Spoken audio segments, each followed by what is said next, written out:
Сен ақыры сатып кетті Ронан. Оның тұтқындалғанын ғана білеміз. Гамора әлі сфераны қайтаруы мүмкін. Жоқ. Киымдағы мәлімдеушінің айтуынша Гамораның сфераға қатысты өз жоспары бар. Таноспен жасасқан келісіміне қауіп төніп тұр. Танос сені шақырып жатыр. Дәл қазір.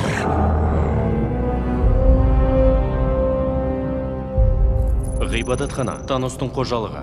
Мен сізді құрметтеймін, Танос. Бірақ қызыңыз бүлдірген іске неге мені кінәлайсыз?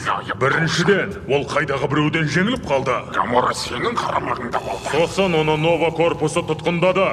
Бұл жерде сәтсіздікке ұшыраған тек сен. Сенің мәлімдеушілерің әу бастан ол бізді сатады деп сарнап келеді. Сөйле, айтпаса мен сені.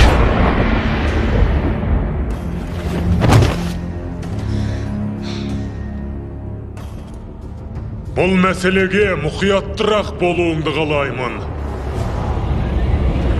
Мен саған мұқияттырақ қарауым керек еді. Бұғмұрын, саяси ойынынан жалықтым. Іс-әрекеттерің кішкентай баланыкі сияқты. Сонымен қатар, сүйікті қызым Гамораны қарсы қойған сияқтысың. Егер сфераны әкеліп берсең, мен келісімді бұзбаймын. Бірақ тағы да құр қол келсең, айналаның бәрі сенің қаныңа боялады. Рахмет, әке. Әділ шешім. Бұл ұрысты жеңе алмайсың. Кеуінге кеттік.